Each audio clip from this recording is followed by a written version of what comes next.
Bonjour, vous vous posez sûrement des questions sur l'énergie nucléaire, vous êtes curieux, sceptique, intrigué, peut-être un peu inquiet, vous cherchez à vous faire une opinion par vous-même, eh bien nous vous proposons des podcasts pour vous aider à mieux comprendre comment cette énergie est produite, quel est son rôle dans notre vie quotidienne, dans notre futur, comment ça marche, est-ce que c'est fiable, à quoi ça sert et à quoi ça peut servir. Alors aujourd'hui c'est un numéro un peu spécial, nous allons donner la parole à des gens, à des jeunes qui travaillent dans l'énergie nucléaire au quotidien.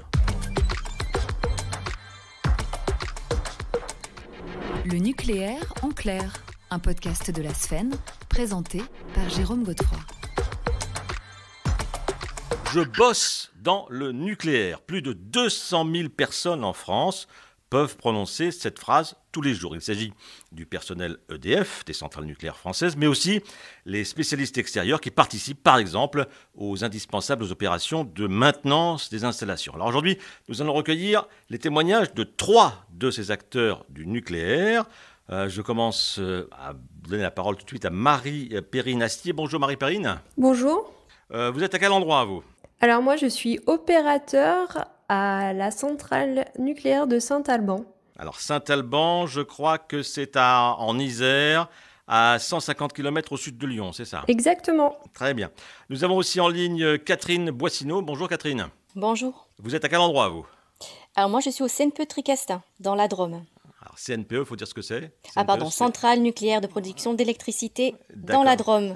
D'accord, dans la Drôme. Et Yann Morvan, bonjour. Bonjour, je suis à Lyon en centre d'ingénierie. Je travaille donc pour EDF à la direction technique de la direction sur le nouveau nucléaire. Le nouveau nucléaire, d'accord. Donc quel âge vous avez à peu près les uns et les autres ? Marie-Perrine, vous avez quel âge ? 33 ans. 33 ans. Catherine ? 40 ans. Et Yann ? 32. Donc vous êtes des jeunes du nucléaire, on peut dire ça. Alors le nucléaire, comment ça vous est arrivé les uns et les autres ? On va commencer par Marie-Perrine. Eh ben moi je suis natif proche de la centrale nucléaire. Donc c'est quelque chose qui était dans mon quotidien depuis toute petite. Et puis après avoir on va dire, chercher un peu un but et un boulot dans ma vie, et ben, j'ai fini à travailler chez EDF, opérateur. Donc opérateur, je mets une image derrière ce métier, c'est un peu Homer Simpson. Voilà, c'est les personnes qui pilotent la salle de commande dans une centrale nucléaire. Votre famille travaillait dans le nucléaire déjà ? Non, pas du tout. Mes parents sont agriculteurs. Et donc, mais vous avez cette centrale nucléaire dans le paysage. Exactement. Et vous vous êtes dit, tiens, ça m'intéresse. Je me le suis pas dit tout de suite. J'ai un peu cherché. Et puis, en fait, au bout d'un moment, j'ai vu qu'il y avait vraiment beaucoup de recrutement dans cette branche-là. Et j'ai dit, allez, pourquoi pas, je me lance. Hein. Et puis, au final, je suis aujourd'hui opérateur en train de piloter une centrale. Voilà. Alors, vous nous direz tout à l'heure ce que vous faites exactement. Vous avez fait quoi comme études ? Eh ben, j'ai commencé par un bac STL, alors c'est sciences techniques de laboratoire. Et après, j'ai fait un BTS SIRA. Donc, il y en a qui auront un peu le sourire en pensant à la vigne, mais c'est contrôle industriel. Enfin, c'est tout ce qui est régulation, qui touche à la régulation et l'automatisme dans les industries. D'accord. Ben, vous allez voir que la vigne, on va y venir aussi avec Catherine Boissineau, qui est au Tricastin. Catherine, vous, comment ça s'est arrivé dans votre vie, le nucléaire ? Un peu comme Marie-Perrine, finalement, moi aussi j'ai toujours connu le nucléaire puisque j'ai passé mon enfance dans cette région.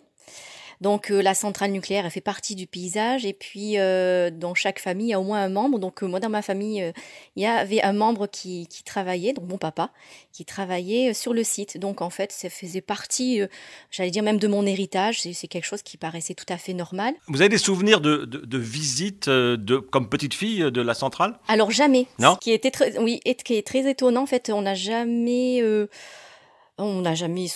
pas eu l'occasion, mais on n'est jamais allé sur le site. Ce n'est que accompagner mon papa parfois devant les grilles, j'allais dire, de la centrale. Mais non, je suis jamais rentrée à l'intérieur. Et vous êtes passé par le vin aussi, c'est ce que j'ai cru comprendre. Oui, je suis passée un petit peu par le vin, oui, effectivement. Donc, j'ai un bagage de chimiste, donc j'étais laborantine dans un laboratoire de vin, de tanninologique, oui. donc le vin, puis le nucléaire, c'est ça? Voilà, c'est ça. Bon, vous nous direz tout à l'heure exactement ce que vous faites. Yann Morvan, à Lyon, vous, le nucléaire, comment ça vous est arrivé? Également, c'était pas du tout quelque chose qui était dans ma famille, puisque dans la famille, mon père était vétérinaire, comme disait la chanson, et ma mère travaillait en hôpital. Donc plutôt de background un peu plus médical, mais toujours très scientifique. Et du coup, vient le moment de s'orienter. J'ai hésité fortement avec vétérinaire. Et finalement, je suis parti dans l'ingénierie, où j'étais assez fasciné rapidement par, on va dire, les sciences techniques sur le nucléaire. Et petit à petit, je me suis dirigé vers la conception de centrales. Alors, à tous les trois, je pose la même question. C'était quoi votre vision nucléaire avant d'y travailler? Qu'est-ce que ça représentait? Est-ce que vous en aviez un petit peu peur? Est-ce que c'était un truc mystérieux? Marie Perrine-Astier. En tant qu'habitant à proximité de centrale, on a toujours été sensibilisés à l'école déjà. Et du coup, c'était quelque chose qui me faisait assez d'appréhension, assez peur en fait. Et puis après, donc, une fois qu'on y est rentré, qu'on a un peu tout démystifié, ben non, au final, on a confiance, quoi. Non, les peurs du début de l'enfance, de l'adolescence, elles ont disparu parce que vous êtes dedans maintenant, c'est ça? Exactement. Catherine, même chose pour vous? Pas tout à fait pareil, non. Alors pas peur, non, puisque mon papa il rentrait en vie tous les soirs, donc Oui. pas de peur. Non, au contraire, une confiance, puisque je savais que mon papa y travaillait et il était en plus content d'y aller, donc pas de crainte en fait. C'était quelque chose qui était normal, naturel. Voilà, il allait comme dans n'importe quelle entreprise. Donc une fois que je suis rentrée à l'intérieur, effectivement, j'ai plus découvert ce qu'il y avait à l'intérieur, mais pas de crainte en tout cas. Yann? Moi, un petit peu au début de la peur, avec je viens de Bretagne et le ressentiment breton envers le nucléaire n'est pas forcément très positif. Malgré cela, en fait, on vivait comme dans un environnement où il y a beaucoup de radon via le granit, et ça n'a jamais fait peur à personne, ça n'a pas délogé les Bretons. Du coup, plutôt intrigué, curieux, et j'ai poussé un peu la curiosité pour aller savoir comment ça marchait. Alors, on va parler un peu de votre vie quotidienne, de votre travail, à vous trois. Marie Perrine, on vous a sorti de votre repos parce que quand on travaille dans une centrale nucléaire, on a des horaires décalés. Ça fonctionne 24 heures sur 24, 7 jours sur 7, et vous étiez en repos et vous allez travailler dans la soirée, c'est ça? Exactement. Donc, ce soir, j'ai ma prise de quart à 21h. Donc, je vais travailler cette nuit.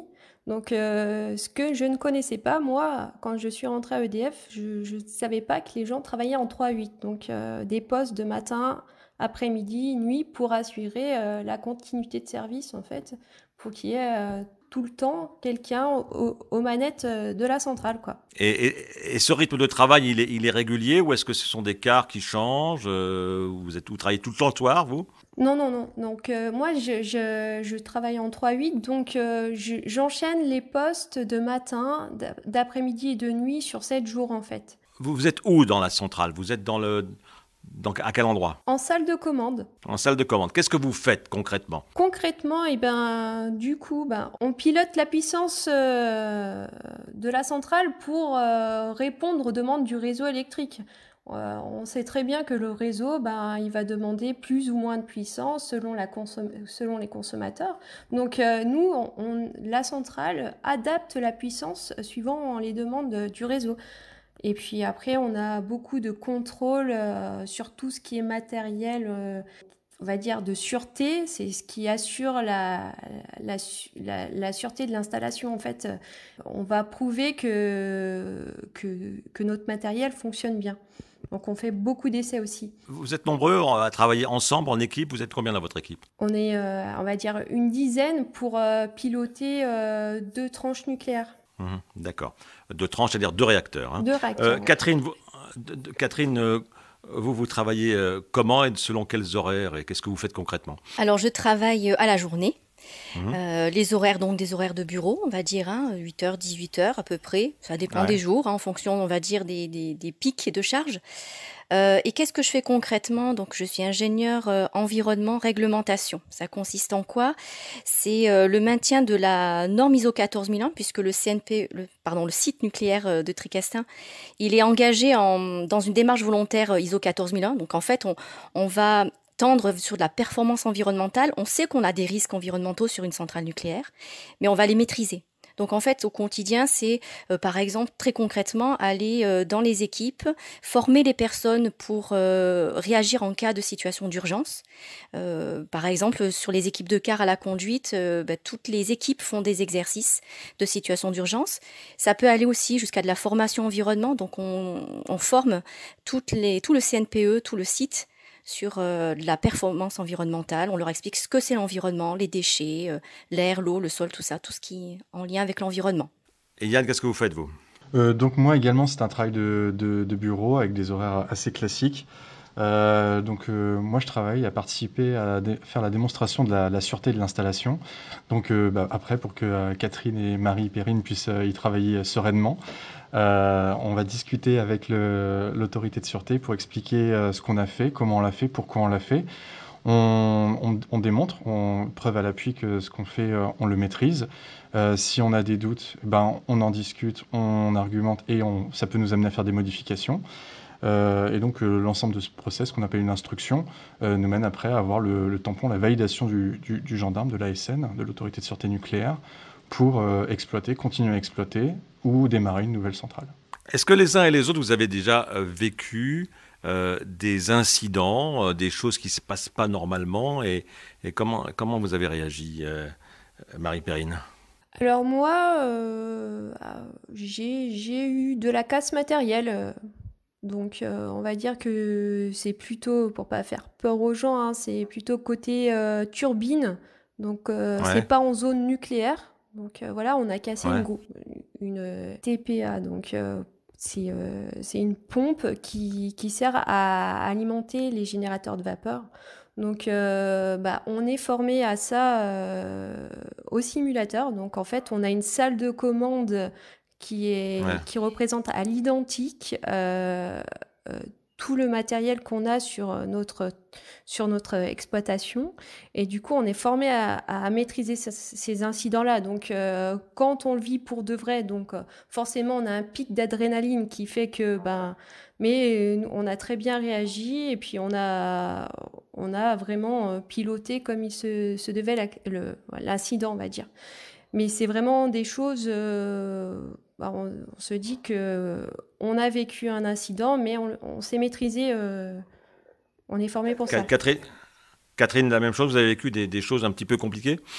Des choses compliquées, oui, c'était arrivé, mais pas un incident directement, parce que je suis pas sur des activités sur le terrain tous les jours, donc c'est plutôt une activité de bureau. Par contre, quand il y a des incidents, c'est les métiers qui nous appellent, qui nous disent, par exemple, là, on a une situation difficile, est-ce que tu peux voir au niveau de la réglementation, est-ce qu'on est bon, est-ce qu'on n'est pas bon, comment est-ce qu'il faut qu'on appréhende la situation. Donc c'est plutôt en appui au métier. Yann?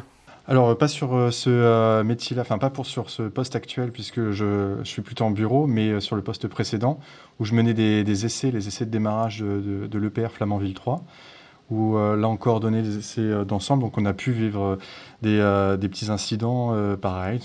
On peut avoir de la casse matérielle, parce que quand on démarre une nouvelle centrale, on ne sait pas forcément comment réagissent les nouveaux équipements.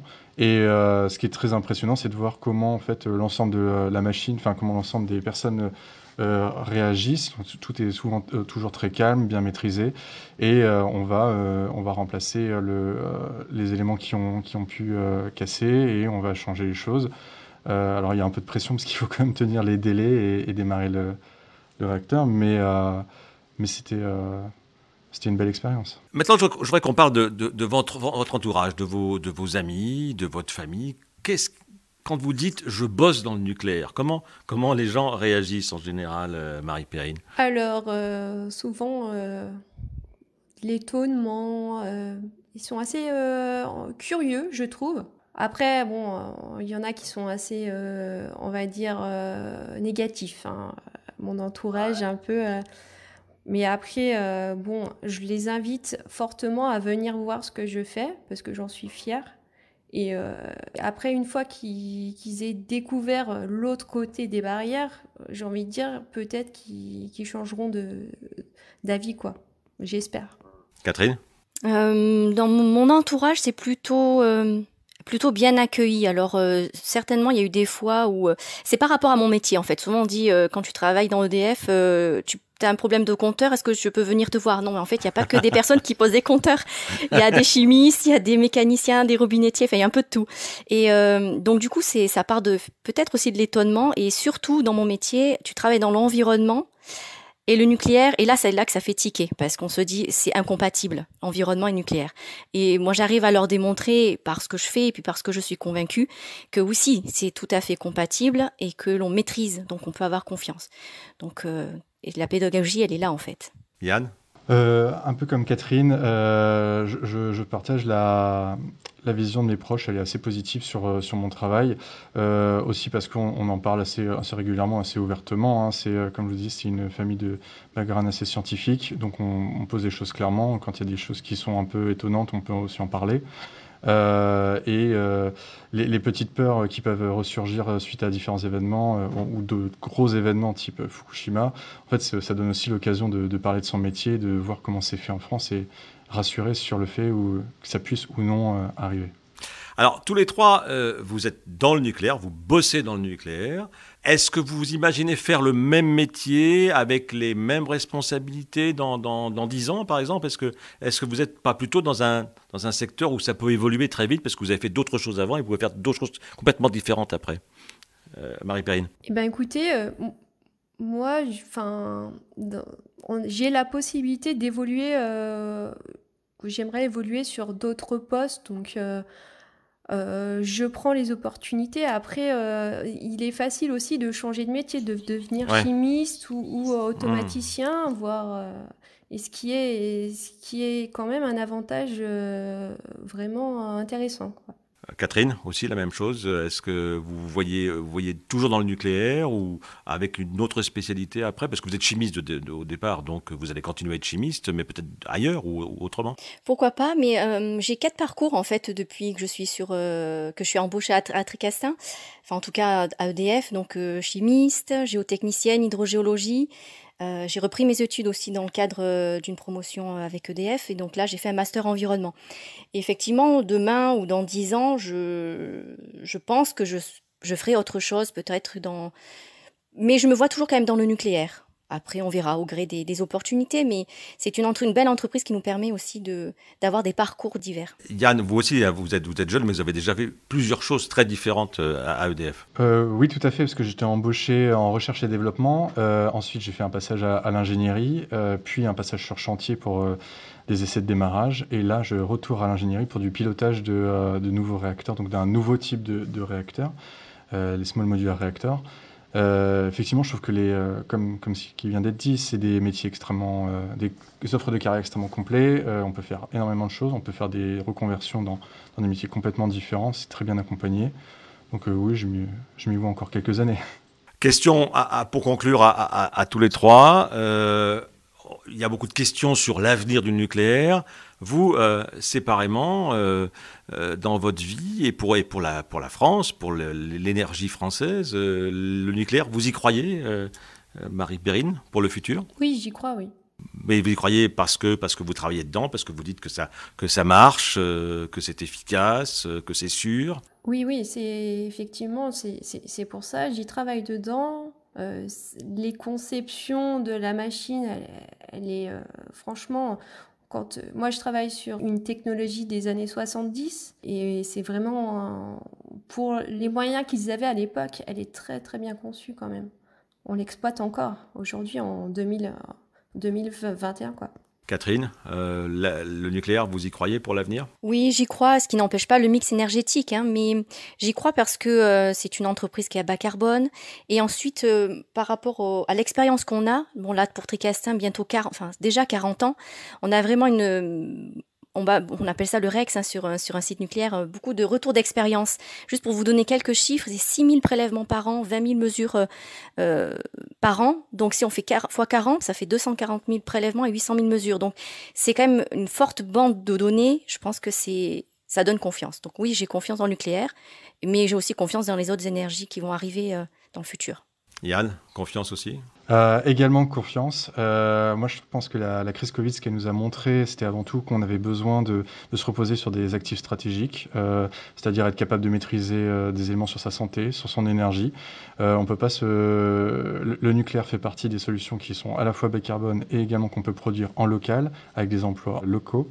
Donc globalement, ça me convainc que c'est une énergie d'avenir. Eh bien, écoutez, merci à tous les trois, Marie-Perrine Astier, Catherine Boissineau et Yann Morvan, à Lyon, à Tricastin et à Saint-Alban. On a parlé du nucléaire et avec 3 personnes qui bossent dans le nucléaire. Et vous pouvez retrouver ce podcast et tous les autres podcasts produits par la Sfen chez vos diffuseurs habituels et sur le site de la Sfen, sfen.org. À bientôt.